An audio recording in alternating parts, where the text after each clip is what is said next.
आठवीं कक्षा good morning प्यारे बच्चों, गुड मॉर्निंग। हम आज कक्षा में क्या पढ़ेंगे? वसंत भाग 3। पहले हम कितने पाठ पढ़ चुके? पाठ 17 तक हमने कार्य पूरा कर लिया। तो आज हमारा पाठ 18 जो आपकी बुक का लास्ट लेसन है 18। पाठ का नाम क्या है? टोपी। यहाँ टोपी वैसे क्या है? सम्मान का प्रतीक होती है। यहाँ पे भी गौरैया और गौरैया जो अपने बहुत अच्छे मित्र थे, उसकी टोपी पर उसने फुन्ने लगाए थे दर्जी ने, उसका बारे में बताया। तो उसकी टोपी को सभी लोग पसंद करते थे। इस पाठ के लेखक संजय जी हैं। उन्होंने एक गौरैया और एक नर गौरैया के माध्यम से इस कहानी को सुंदर ढंग से बताया कि यहाँ इस कहानी में जो समाज के मजदूर लोग हैं उनकी पीड़ा को बताया कि वे कैसे लोगों का शोषण का शिकार होते हैं, उन्हें कैसे अमीर वर्ग कैसे दबाता है, यहाँ इस पाठ में प्रकट किया गया। तो प्यारे बच्चों, आप जब लेसन पढ़ते हो तो बुक खोल के बैठा करो और पेंसिल हाथ में, ताकि आप कठिन शब्दों के अर्थ लिखते जाएंगे और बाद में आपको मुश्किल ना हो। शुरू करें पढ़ना। पहली लाइन, एक ही गौरैया। गौरैया क्या होती है? चिड़िया को बोलते हैं। चिड़िया को गौरैया भी बोलते हैं, गौरैया भी बोलते हैं, चिड़िया भी बोलते हैं। और एक था गौरा। गौरा मतलब नर आदमी। दोनों एक दूसरे के परम संगी गहरे मित्र। जहां जाते, जब भी जाते, साथ ही जाते, अर्थात एक दूसरे के बिना नहीं रहते थे। हंसते थे, खेलते थे, रोते थे, खाते थे, एक साथ सब काम करते थे। बिनसार होते ही खोतों से निकल पड़ते, दाना चुगते। बिनसार होना, प्रातः काल होना। दाना चुगते, झुटपुटा होते ही खोते में जा करते, अर्थात जब अंधेरा होता, छुटपुटा होते ही, अंधेरा होते ही अपने घोंसले में चले जाते। थकान मिटाते और सारे दिन के देखे सुने में हिस्सेदारी बटाते। एक शाम गौरैया बोली, गौरैया जो उसकी गौरैया चिड़िया बोली, आदमी को देखते हो, रंग बिरंगे कपड़े पहनते हैं, कितना फपता है उन पर कपड़ा। फबना अच्छा लगना। खाक फपता है। गौरा तपाक से बोला, तपाक उसी समय। कपड़ा पहन लेने के बाद तो आदमी और भी बस सुंदर लगता है आज लट जीरा चुग गए हो। गौरैया बोल पड़ी। कपड़े पहन लेने के बाद आदमी की कुदरती खूबसूरती ढक जाती है। कुदरती, नेचुरल। गौरा बोला, अब तो तू ही सोच, अभी तो तेरे सुकर काया का एक एक कटाव मेरे सामने है, अर्थात मुझे सारा सुंदर शरीर दिखाई दे रहा है। रोवे रोवे की रंगत मेरी आंखों में चमक रही है। अब तू मानुष किस तरह, मनुष्य खुद को सरापा ढक ले तो तेरी सारी खूबसूरती ओझल हो जाएगी। ओझल होना, गायब होना। कपड़े केवल अच्छा लगने के लिए नहीं, गौरैया बोली, मौसम की मार से बचने के लिए पहनता है। बच्चों, यहाँ हम बड़ी गहरी बात बताई कि हम मौसम की मार से बचने के लिए कपड़े पहनते हैं। गर्मियों में गर्म, सर्दियों में ठंडे कपड़े पहनते हैं। आदमी तू समझती नहीं, गौरा हंसकर बोला, कपड़े पहन कर जाड़ा, गर्मी, बरसात, जाड़ा, सर्दी, गर्मी, बरसात, सैनिक की ताकत सख्त भी जाती रही है। इस कपड़े में बड़ा लफड़ा भी है। लफड़ा क्या होता है? कहते लफड़ा, लड़ाई। कपड़ा पहनते ही पहनने वाले की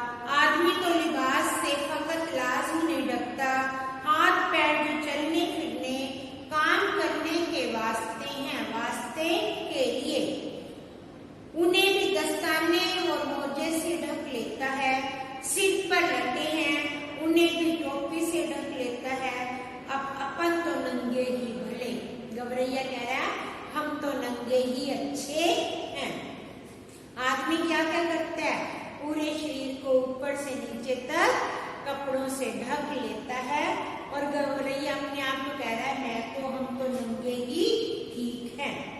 उनके सिर पर टोपी कितनी अच्छी लगती है। गौरैया बोली मेरा मन भी टोपी पहनने को करता है। टोपी तू पाएगी कहाँ से? गौरा बोला टोपी तो आदमियों को राजा पहनाता है। जानती है एक टोपी के लिए कितनों का टाट उलट जाता है। जरा सी चूक हुई टोपी उछलते देर नहीं लगती। यहाँ टोपी उछलने का मतलब है अपमानित होने में देर नहीं लगती। अपनी टोपी सलामत रहे, सलामत सुरक्षित, इसकी फिक्र में कितनों को टोपी पहनानी पड़ती है। मेरी माँ तू चक्कर में मत पड़। गौरैया को टोपी पहनने से मना कर रहा है। गौरा था तनिक समझदार, इसलिए शक्की, जबकि गौरैया क्या थी? जिद्दी, धुनकी पक्की। दोनों में अंतर बताया। गौरा समझदार था और गौरैया जिद्दी थी। ठान लिया तो सब ठान लिया, उसको जीवन का लक्ष्य मान लिया। कहा गया है जहाँ चाहा वहीं रहा। ये एक लोकोक्ति का प्रयोग है। जहाँ चाहा वहाँ रहा होती है। मालूम के मुताबिक अगले दिन दोनों घूरे पर चुपते निकले। चुपते चुपते उन्हें रुई का एक फौवा मिला, अर्थात उन्हें रुई का टुकड़ा मिला। मिल गया, मिल गया, मिल गया। गौरैया मारे खुशी से घूरे पर लौटने लगी। अरे क्या मिल गया? गौरे ने चिहाकर पूछा, चिहाकर चिल्लाकर। मिल गया टोपी का जुगाड़, मिल गया जुगाड़, उपाय तरीका। गौरैया ने गमरे के सामने रुई का फावा धर दिया। तेरे जैसा ही एक बावरा और था। बावरा मूर्ख। गौरा बोला। रास्ता चलते चलते उसे एक दिन अचानक चाबुक मिल गया। चाबुक था बड़ा उमदा और लचकदार। किसी घुड़सवार के हाथ से छूट कर गिर गया होगा। चाबुक हाथ लगते ही एक बावरा चीखने लगा। चाबुक मिल गया, बाकी बचा 3 घोड़ा लगाम जिन। अब तीनों तो रास्ते में पड़ने मिलते से रहे। या काम धंधा छोड़ वह बावरा तमाम उम्र लड़ता रहा। बाकी बचा 3 घोड़ा लगाम जिन। गौरा उसे समझाते हुए बोला इस रुई के फोवे से लेकर टोपी तक का सफर तुझे कुछ अता पता नहीं। अब गौरैया को बार बार समझा रहा है कि इसका तुझे कुछ अता पता नहीं है, बस देखते जाओ अब कैसे बनती है टोपी। गौरैया रुई का फोवा लिए एक दुनिया के पास चली गई। यहाँ रेखांकित करो, पहले किसके पास गई? दुनिया के पास। रुई जो चटको पीनते हैं ना उसके पास गई। बड़े मुहार से बोली दुनिया भैया इस रुई को फावे को ढूंढ दो। दुनिया बेचारा बुरा था, जाड़े का मौसम था, जाड़ा सर्दी। उसके तन पर बरसों पुरानी तार तार हो चुकी एक मिर्जई पड़ी हुई थी, मिर्जई रजाई। वह कांपते बोला तू जाती है कि नहीं? देखती नहीं अभी मुझे राजा के लिए रजाई बनानी है।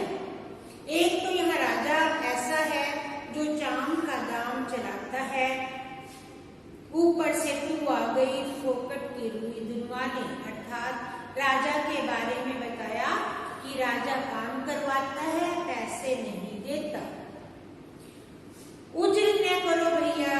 गौरैया बोली मैं तो तुम्हें पूरी उजरत दूंगी। उजरत मतलब पैसे। इसे दूध तो भैया आधा तू ले लेना, आधा मैं ले लूंगी। दुनिया को अपनी जिंदगी में आज तक इतनी खरी मजदूरी कभी नहीं मिली थी। 16 आने में 8 आने वाली मजदूरी को बोलते हैं ग्राम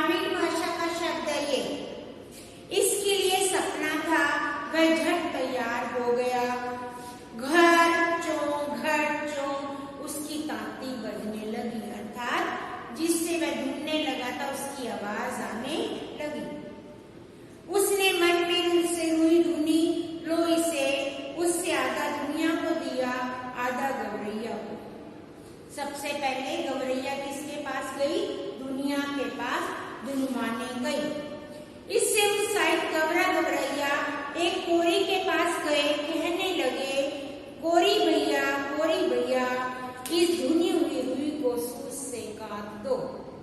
अब दूसरी बार किसके पास गई? कोरी के पास। कोरी की कमर झुकी थी, उसने बदन पर बदन शरीर धज्जी हो चुका एक गुस्सा डाल रखा था। वह बड़ी अनिच्छा से बोली, अनिच्छा इच्छा ना हो, तुम यहाँ से भागते हो कि नहीं?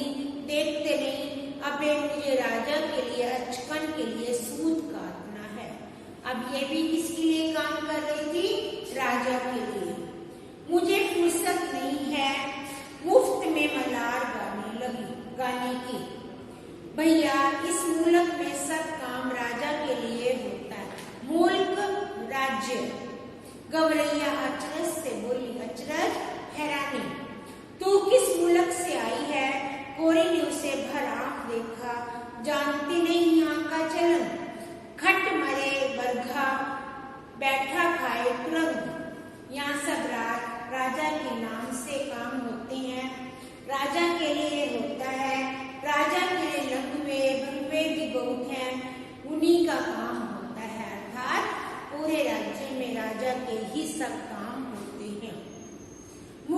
मुकरो मत भैया, हम तुम्हें माकूल मुआवजा देंगे, अर्थात हमें पूरे पैसे देंगे। गवरैया बोल पड़ी, इसे काट दो, आधा तुम ले लेना, आधा मैं ले लूंगी।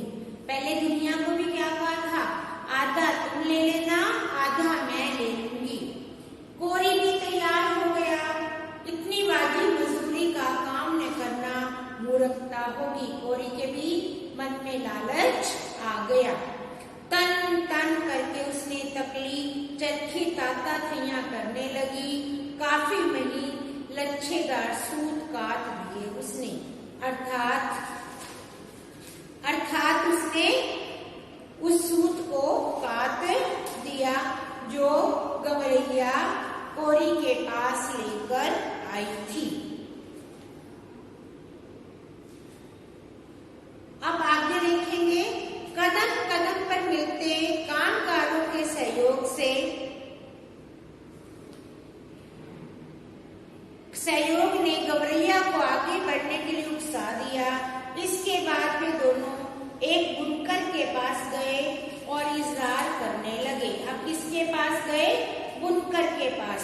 बुनकर भैया इसे काट दो, इस सूत से कपड़ा बना दो। बुनकर इन्हें अकबक होकर देखने लगा। हट होगी यहाँ से, देखते नहीं मुझे राजा के लिए बागा बुनना है। बागा मतलब कपड़ा, झोला पूरा। अभी थोड़ी देर में राजा के कारिंदे हाजिर हो जाएंगे। कारिंदे सेवक, साव करे भाव दो, जवाब करे चाकर, चाकर नौकर। इतना कहकर बुनकर अपने काम में मशगूल हो गया। मशगूल बिजी होना। इसे बुन दो भैया, गवरैया ने सांस जोकर कहा। हम सेंट मेट का काम नहीं करवाते, इसे बुन दो, आधा तुम ले लेना, आधा मैं ले लूंगी। अब बुनकर को भी क्या लालच दिया? आधा तुम लेना और आधा मैं। बुनकर ने देखा सौदा बुरा नहीं है, वह तैयार हो गया। सूत अपनी ओर खींचकर ताना बाना पसार दिया। उसका करघा चलने लगा, डंकी ढुलकने लगी। थोड़ी ही देर में काफी गफश और तबीज कपड़ा बन गया। आधा उसने लिया और आधा इन्होंने। अब तीसरी बार किसके पास गए? बुनकर के पास। गवरैया ने 3/4 मंजिल पार कर ली। कपड़ा लिए दिए वे दर्जी के पास पहुंची। दर्जी भैया इसकी टोपी सील दो। अब चौथी बार किसके पास गई? दर्जी के पास। पहले किसके पास गई थी? सबसे पहले धुलवाने के लिए, फिर कोरी के पास, बुनकर के पास, कोरी के पास, फिर किसके पास गई थी? उसको सूत कटवाने के लिए गई थी वो, बुनकर के पास। फिर अब दर्जी के पास। फिर दर्जी के क्या कहा उसने? दर्जी भैया इसे टोपी सील दो।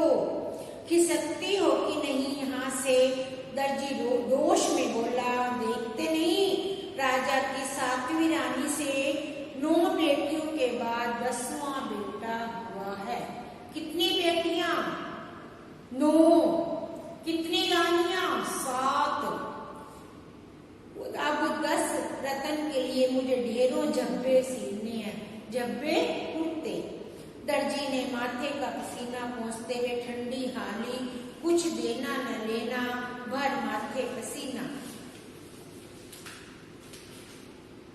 हम तो भैया बेकार में कुछ नहीं करवाते। गौरैया बोली, इसे बुने कपड़े की सील दो, बल्कि 2 टोपियां सील दो, एक तुम रख लेना, एक मैं रख लूंगी। मुंह गिरी मंजूरी पर कौन मुझी तैयार न होता। कच कच उसकी कैंची चली, चूहे की तरह सर उसकी सुई के भीतर चलने लगी। बड़े मनोवेग से उसने 2 टोपियां सील दी। खुश होकर दर्जी ने एक टोपी के 5 फुंदने भी लगा दिए। फुंदने वाली टोपी पहनकर गौरैया आपे में न रही, 1.5 टांगों पर चलना नाचने फुदकने लगी। गौरे को दिखाने लगी, देख मेरी टोपी सबसे निराली, 5 फुंदने वाली, वाकई तू तो रानी लग रही है। गौरैया को आखिरकार कहना पड़ा, राजा नहीं राजा कहो मेरे राजा। गौरैया ऊंचा उठने लगी, अब कौन राजा मेरा मुकाबला करेगा। टोपी पहनते उसके मन में एक नई हुलस ने जोर मारा, क्यों न इस मुल्क के राजा को एक बार जायजा लिया जाए, जिसके लिए इतने सारे काम किए जाते हैं। उड़ते उड़ते वह राजा के महल के कंगूरे पर बैठी, अर्थात सबसे ऊंचे जाकर बैठ गई। तो प्यारे बच्चों, पाठ भी बहुत बड़ा है, तो आज इस कक्षा में हम यहीं तक पढ़ेंगे कि गौरैया टोपी बनाने के लिए कहाँ तक पहुंची और अंत में उसकी टोपी सिल गई और टोपी पहनकर वह राजा के महल में सबसे ऊंचे जाकर बैठ गई।